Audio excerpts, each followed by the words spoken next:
So my name is Dominic Barbaro. I am a local cinematographer, director, kind of location audio person, but mostly specializing in cinematography.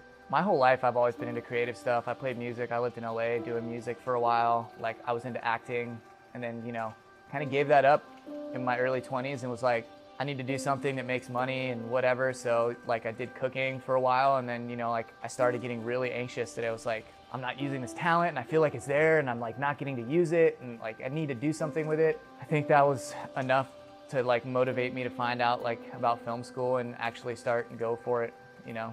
I didn't know right away that this is what I always wanted to do. I think I kind of found out a little later after I kind of dabbled in it a little bit and I was like, this is actually a really fulfilling way for me to like try to live and make money at the same time. It's like writing and telling stories and getting to meet new people and going to new places, and it just felt very fulfilling in both like a mindful and soulful way. I was definitely scared getting into this. I didn't have a backup plan. I cooked for a long time and I keep thinking like, well, if this fails, I have to go back to cooking. And honestly, that gives me enough motivation to keep going. Like I don't want to do that. Whether I ever feel like I made it or not doesn't matter, as long as I feel like my life has been kind of enriched by the career that I chose. And I feel like the people that I get to surround myself with in this field are some of the most like genuinely interesting and awesome, caring people around. And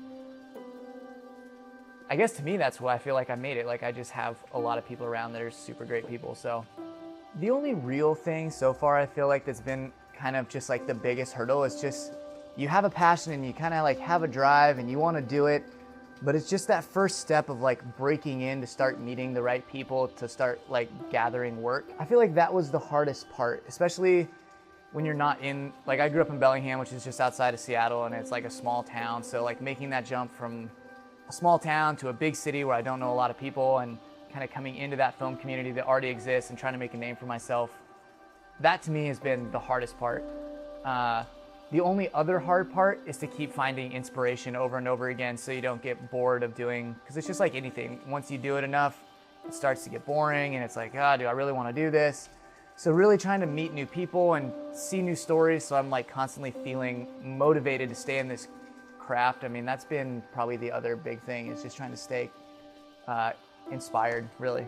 For me, the film industry here in Seattle anyway is very much like its own organism. Like it lives and breathes its ups and downs. You kind of ride with it, and like it has its moments, and sometimes it's good, sometimes it's bad. But for me, I mean, when you're on the set of some narrative piece and they're telling a great story and you're in the room with some really talented actors and you're in the middle of like some really deep story and it's like, it's so intense. It's like your hair on your arm stands up and you just feel like this electricity. And to me, that's what keeps me going, like that creative energy, and to be around these stories that I feel can change people's lives if the right people are watching them. I want to be involved in that, like the storytelling and just the like raw emotion and like human story that can be told from filmmaking. I mean, I just think it's like the best thing ever. I know when I feel great on set, like when you're just sitting back knowing you're running this show and there's like tons of people all around you that believe in what you're doing and they're there to support you. And it's like, you just feel so thankful that those people are there, because you can't do it without them. And then, you go watch the fruits of your labor, like on a screen somewhere, and people bring their families and it's like a big event and everybody's happy. I mean, that to me just is what it's all about. To me, my theory when I started in film, what has always been, if you want to do one job good, you need to know all jobs on set. And that's always been my mantra. So I spent a lot of my time shadowing under people in like sound department, shadowing under people in the cinematography department, directing, lighting. Because for me, and even in post, like for me, it's been, as a director, when I direct things, like my ability to communicate to every department properly only allows me to do my job better and have less confusion on set. Same thing when I'm shooting. I like to be able to communicate with the director, but I also like to be able to communicate with the sound guy in my lighting department. Knowing all of that and then knowing how that all plays into post, I feel like to me was the most important thing. Just spend as much time learning everything as you can and then find the thing that you really like the best and then go into that having all the knowledge of all the other departments as well. When I was younger, I felt probably just about the same as you, you know, it felt very unachievable, you know, like until really higher end video stuff came out, you know, it was largely a really technical job. I mean, something you really had to go to school for and like take a lot of training, and the internet wasn't around to do tutorials, and it was very much like a really big thing to get into that. Now, you know, I feel like with advances in technology in terms of video and audio capture and mobile lighting and, you know, the ability for post work to be easier, the average person can get into telling stories for pretty cheap, which I think is great. You know, there's like tons of information available online. I mean, what it comes down to though is like, do you have the drive? And that's always what it's going to be. You know, no matter if you're, what resources you have available, if you don't have the drive, you probably won't go anywhere. So, I mean, to me, that's been the biggest thing, is really, do I love this? And if I say yes, then like really go for it and like spend, you know, everything I can try to make that happen. To me, it's always been, you know, do what makes you happy first. You know, you're the only person who has to live with you for your whole life. So if you spend that time being miserable, regretting something you did or didn't do, I mean, you have time to try it. As long as you start when you're young, it's a lot easier. You know, luckily I had great parents who were really supportive of like whatever I wanted to do, but I mean, other people might not have that luxury. But you know, if you're gonna do what you're gonna do, I always feel like your parents just always want you to be successful, and it doesn't have to do really with what you're doing.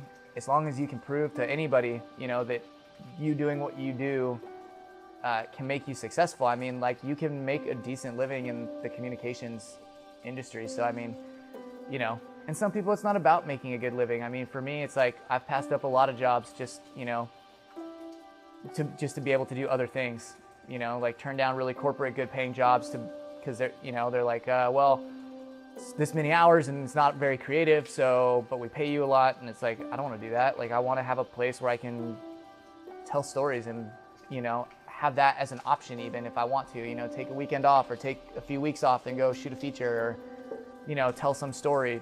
To me, that's way more important. Some of the stuff I've gotten to work on so far that I've been like the most proud of probably is like music videos. Like, I just love getting to shoot and do weird, interesting stuff with music videos. Like, of all the work that I've done to go back and rewatch stuff, I mean, some of those are my favorite things to go back and watch. Some of the commercial work I've gotten to do, you know, some of the stuff aired like during the Grammys on national TV for like Dodge commercial, which is kind of fun. For the people that are unsure about what they want to do, it's hard for me to give anybody advice about that. I mean, I've known tons of people that like are like 35, 40 years old and they still never feel like they found their calling. So I mean, I think it's just some people get lucky and they know right away, you know, or they're given some like unnatural talent that they can like capitalize on and make a living out of it at some point. I mean, for the people that don't know what they want, I would say just keep trying stuff, experimenting with things you like until you find what you want to do and go from there. But those people out there are some of the like more well-rounded people because they've done a ton of stuff, you know, so they're like very interesting people to talk to, you know. So everyone in this planet, I feel like, has a purpose regardless of how much they think they know about what they want to do or don't. I mean, who knows? Maybe some people never know what they want to do, but they're like a really great mom or dad, and like that, to me, is every bit as important as like knowing you want to be a doctor, you know? But when you go into school, like, that's your time to figure out what that purpose is. But when you know what it is, like, give it your all, because I mean, you're just gonna honestly put stuff out there into the universe that's worthwhile, that people are going to want to be a part of, that you're going to be proud of, that you can be excited about waking up for every day. And I mean, that's just the right energy to have in the world, you know, like, just go for it.